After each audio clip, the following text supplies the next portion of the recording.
सरकार को चुनौती। नमस्कार, आप देख रहे हैं दिव्य हिमाचल टीवी। मैं हूं आपके साथ वंशिता शर्मा और हाजिर हूं आप सभी के सामने हिमाचल आज का मुद्दा लेकर। हिमाचल कर्मचारियों ने सरकार के खिलाफ मोर्चा खोलते हुए सड़क पर संग्राम छेड़ दिया है। धर्मशाला में एनपीएस के कर्मचारियों ने पुरानी पेंशन को लेकर जोरदार रैली निकालकर प्रदेश सरकार को बड़ी चुनौती दे दी है। उधर जिला परिषद कैडर कर्मचारियों ने भी पेन डाउन स्ट्राइक शुरू कर दी है।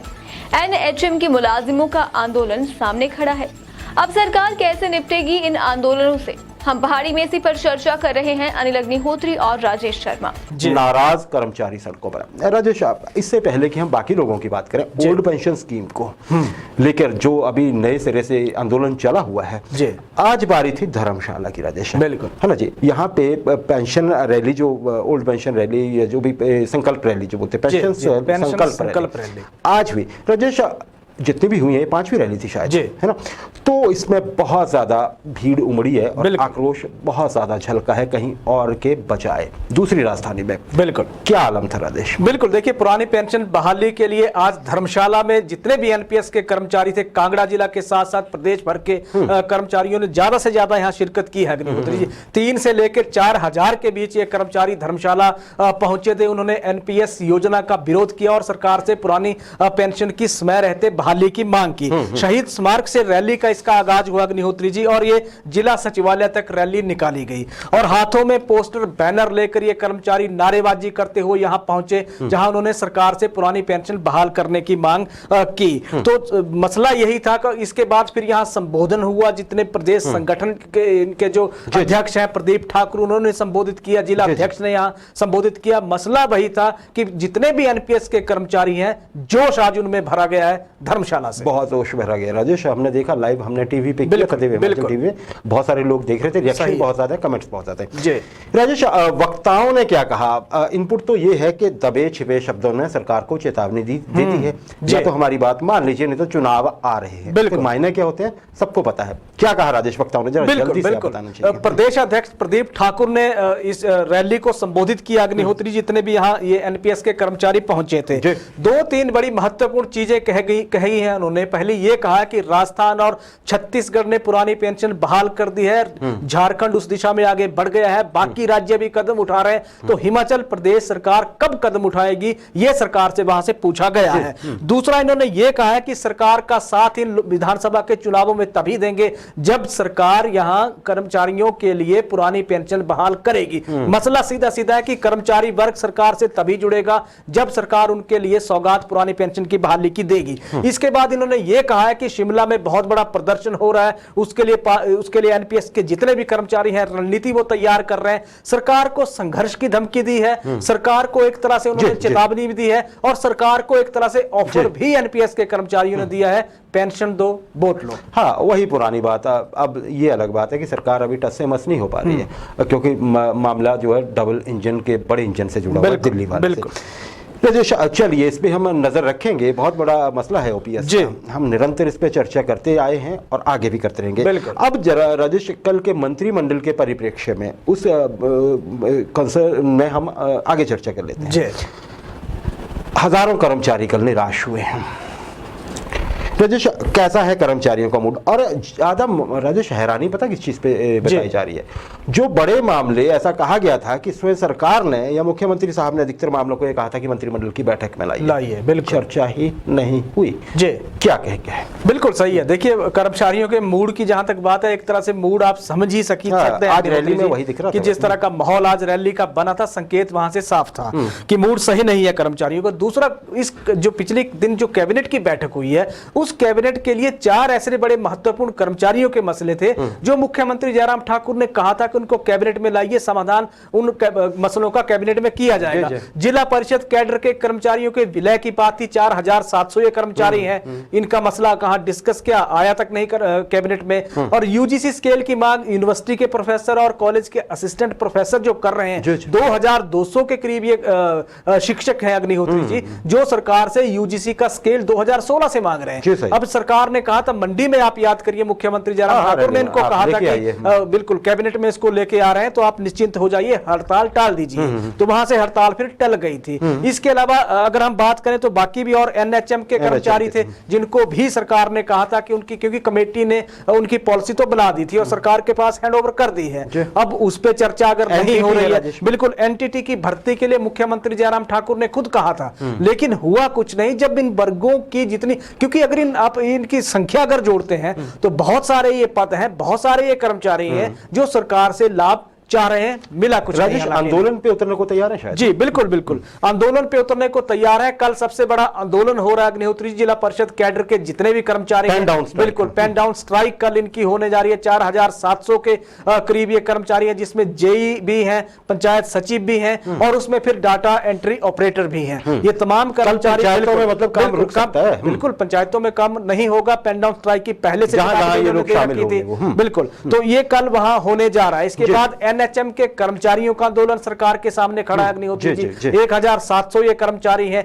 इन्होंने भी सरकार से जो जितने भी उनको रेगुलर करने की पॉलिसी है उस पॉलिसी सरकार से मांगी थी। पॉलिसी अभी बनी एक तरह से, उसका अभी देखिए सरकार के सामने तो आ गई है, लेकिन सरकार इनके सामने जब लॉन्च उसको नहीं कर रही है तो आंदोलन फिर इनका भी तैयार आगे खड़ा है। अगले आने वाले दिनों में आउटसोर्स की धमकी भी अग्निहोत्री जी की, जो उनके लिए पॉलिसी नहीं आती है तो फिर वो आंदोलन हो जाएगा। सरकार के सामने तैयार खड़े हैं। हाँ, सब कमेटी आउटसोर्स पर तो मीटिंग कर लेगी। महेंद्र सिंह उस पर लगे हुए हैं, लेकिन निकलना क्या है, हम इशारा आपको पहले दे चुके हैं, कुछ वैसा होगा। पर धैर्य रखें, आउटसोर्स कर्मचारी और राजेश, आउटसोर्स कर्मचारी जैसे हमने 3-4 वर्गों की बात की ना, इनसे 3 गुना है आउटसोर्स कर्मचारी। इनसे 3 गुना है लगभग। तो सरकार को फिक्र तो है इस वर्ग की, क्योंकि समर्थन या विरोध बहुत बड़ा हो जाता है इनको जोड़ते हुए। अच्छा राजेश, एरियर पर जी, मतलब लोग कर्मचारी हैरान है कि एरियर जब देना ही देना है जी, और देके ही छूटना है, क्योंकि एरियर तो जोड़ता ही जा रहा है राजेश। हाँ, तो देना ही पड़ेगा, बिल्कुल, उस पर कोई फैसला नहीं। पेंशनर अलग से परेशान है, एरियर को लेके पेंशनरों की दिक्कत ज्यादा समझे बिल्कुल राजेश। उम्र बढ़ रही है, वो लोग चाहते हैं कि उनको कुछ मिले जिससे वो परिवार को दे, और हाँ, और वो जिस स्टेज पे है उम्र की, उस स्टेज पे वो खुश होना चाहते हैं, अपने परिवार को खुश देखते हुए, जो उनका हक बनता है। ऐसे सारे कई मामले राजेश, इस पे क्यों नहीं कुछ हो पाया है? बिल्कुल, देखिए सरकार के पास धन की इस वक्त सबसे ज्यादा समस्या पैसा है अग्निहोत्री जी। पैसा है नहीं सरकार के पास। लोन सरकार लेने जा रही है, 1000 करोड़ का लोन लिया जाएगा, लेकिन जो देनदारियां आप एरियर और पेंशनरों की जितनी भी या कर्मचारियों की जितने भी एरियर बन रहा है, वो उस लोन के अमाउंट से बहुत ज्यादा बन रहा है जो देनदारी सरकार के सामने खड़ी है। अब दिक्कत यह है कि सरकार ने पहले यह तय करना था सरकार ने कि सरकार कितनी किश्तों में कर्मचारियों और पेंशनरों को एरियर देगी, क्योंकि अभी वो ही तय नहीं हुआ है, तो फिर एरियर देने का तो सवाल ही पैदा नहीं होता। 30 जून तक कहा था कि 30 जून तक एक चर्चा चल पड़ी थी कि पहली किस्त सरकार कर्मचारियों को दे रही है, लेकिन अभी तक उसका हो कुछ नहीं पाया। कैबिनेट में चर्चा जून से ही बात कही थी, 30 जून तक कहा था कि एक किस्त कर्मचारियों को एरियर की मिल जाएगी, भुगतान सरकार कर देगी। उस पर कुछ नहीं हुआ, कोई चर्चा कैबिनेट की बैठक में नहीं हुई, तो निराशा कर्मचारियों और पेंशनर दोनों में बहुत ज्यादा है। बहुत ज्यादा है देश। कर्मचारियों की बात कर ली, पेंशनर्स की बात कर ली हमने, इससे पहले हमने राजनीति की बात कर ली। युवा, हिमाचल के पढ़े लिखे बेरोजगार युवा जी, जो पूरा दिन रात एक करके राजेश, उनको बस एक ही धुन है कि वो अपनी काबिलियत के दम पे सरकारी सेवा में चले जाएं। सही है, ठीक है राजेश, बिल्कुल।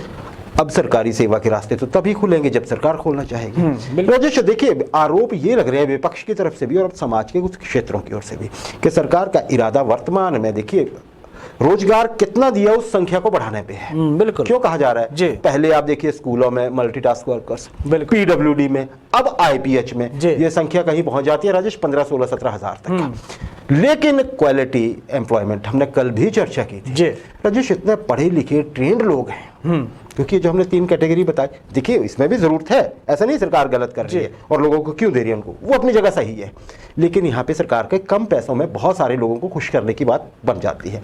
जितने में आप एक टीचर रखेंगे उतने में आप राजेश ये समझिए कि 6 आप वो रख लीजिए MTW कहीं भी किसी कैटेगरी में जहाँ कमाली तनख्वाह है। पर राजेश, इसका मतलब तो ये हुआ ना, जो पढ़े लिखे लोग हैं, विभिन्न कैटेगरीज है, कौन सी कैटेगरीज है राजेश? वैसे हम रोज चर्चा करते रहते हैं, बिल्कुल बिल्कुल, है ना, पर अभी तक कुछ हो नहीं रहा। इसमें एक और राजेश बड़ी क्वेरी आ रही है, हम टीजीटी की तो बात कर ही रहे हैं, पीईटी जो होते हैं राजेश, पीईटी उनकी बहुत दिनों से भर्ती नहीं हुई है, है ना, वो बैच वाइज पे भी कर रहे हैं, उनका कोई जिक्र ही नहीं है। पीईटी की बहुत ज्यादा हमारे पास कल क्वेरी है कि हमारी क्यों नहीं निकाल रहे हैं आप लोग? सही है। तो हम यही कह रहे थे कि जब निकलेंगी सबकी निकलेंगी। क्या आपके पास है राजेश? बिल्कुल सही है। देखिए 17,000 का आंकड़ा तो एमटीडब्ल्यू जितने भी सरकार रख रही है उनका बन रहा है। अभी एजुकेशन में 8,000 पद सरकार भर रही है, उस पर कार्रवाई चली है। जल शक्ति विभाग में अब 4,000 के करीब 4,000 ही मान के चलिए राजेश, बिल्कुल मंजूरी दे दी है अग्निहोत्री जी। पीडब्ल्यूडी के 5,000 जो पद थे वो उसको अभी होल्ड पे रखे गए हैं, वो अभी भरे नहीं गए, लेकिन जब ये भर दिए जाएंगे तो 30 का वादा सरकार ने इस बजट में किया था, हो जाएंगे इस तरह से। बिल्कुल इस तरह से तो सरकार कर देगी। बड़ी बात यह है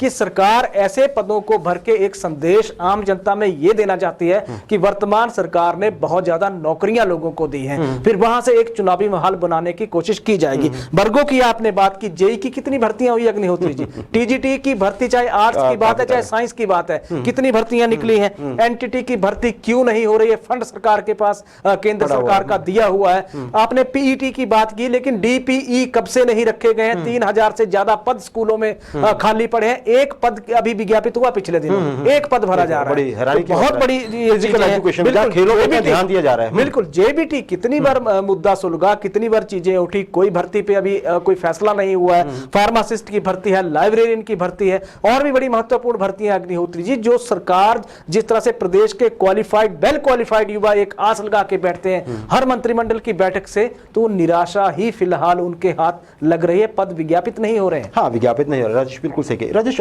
ये मामला पीईटी का या जैसे आपने डीपीई का कहा है, ये कहां से उठा? देखिए 21 जून को छुट्टियां, जैसे छुट्टियों में चलिए जो भी हुआ, स्कूलों की छुट्टियों में जो राजनीति हुई, हम बात करेंगे अभी कि मॉनसून है कहां, वो इसके वैकेशंस ऑलरेडी हो रखी हैं हिमाचल में।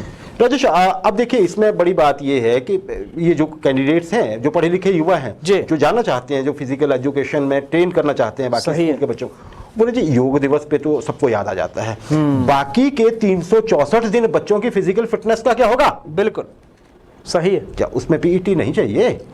क्यों राजेश? या खेलों की बात होती है, खेलो इंडिया, अभी सरकार बोल रही है हम इतने करोड़ रुपए दे देंगे जी जो मेडल लाएगा। बिल्कुल बिल्कुल। शुरुआत कहाँ से होगी? शुरुआत कहाँ से होगी? प्लेग्राउंड से होगी राजेश।